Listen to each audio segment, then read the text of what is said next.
The last 7 days in Europe has been more tumultuous than the past 3 months combined. Welcome to GlobalHeadwinds.com. In this episode, we turn our eyes to European theatre, where whispers suggest that Russian President Vladimir Putin may be preparing his boldest military gambit yet. Day by day, week by week, Russian forces tighten their grip on Ukrainian territory. For the first time, Putin himself has admitted that more than 700,000 Russian troops are now engaged across the 1,000-kilometer front line. And here's the chilling part. That's less than half of the 2 million troops Russia has at its disposal. There are more than 700,000 soldiers now on the Ukrainian front line. So we should choose among them, but we should choose those who are motivated and are prone to this kind of work. With that kind of numerical advantage, Moscow's generals can afford to rotate battle-weary men with fresh reserves, keeping their war machine relentless. On the Ukrainian side, nearly 1 million troops stand committed, but they fight without respite. Ukrainian troops are exhausted. Reports of troops deserting their units are growing daily. Against superior numbers and unconventional tactics like the Russian special forces sweeping in on two-wheelers to seize ground before larger assaults, Ukrainian lines are straining.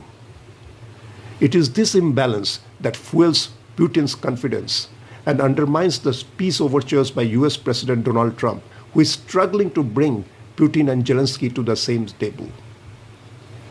But here's where things are getting more dangerous. In recent days, Russian drones and aircraft have strayed into the skies of Poland and Estonia. Both times, the Polish and Italian Air Force planes, part of the greater NATO forces, scrambled to intercept them. These were no accidents. Putin wasn't testing NATO radar or its air defenses. He already knows them just too well. Instead, he was probing something far more fragile: the will of the Western leaders to respond. And most of all, he was testing Trump. Because Putin understands something very unnerving. Trump and his America First followers have no intention of getting embroiled in European wars.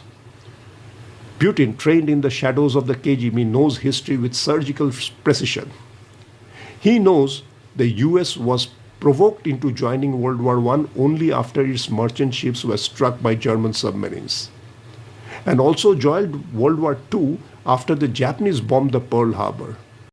Why did it take the Americans over 2 years to enter World War II? The invasion of Poland by Nazi Germany on September 1st, 1939, led to the declaration of war by France and Britain just 2 days later. However, despite the USA's involvement in World War I and its aftermath, America refused to get involved in this new conflict. Despite Roosevelt's opposition to Nazi ideology and Axis aggression, the war in China and Poland was simply not of America's concern. Much of the public and Congress wanted nothing to do with the war.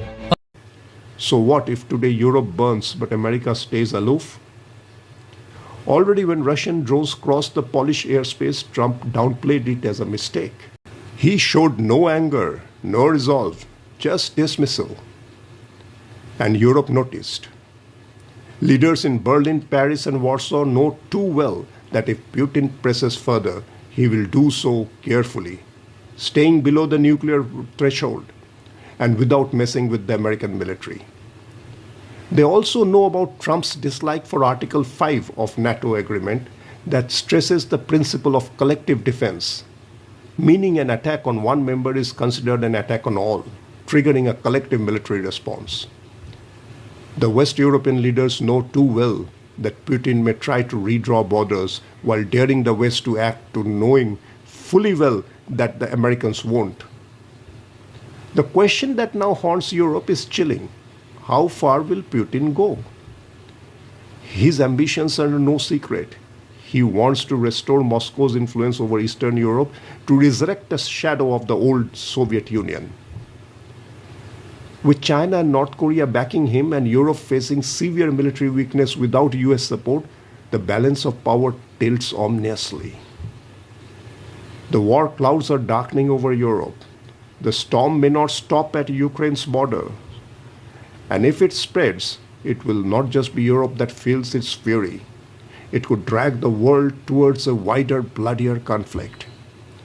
Stay with us at globalheadwinds.com as we track these gathering storms and bring you insight into a world that seems to stumble from one crisis into the next. Meanwhile, if you enjoyed this episode, please press the like button and may also add your views in the comment box. You engaging with your views will definitely help our team to get a better all-round perspective of the world.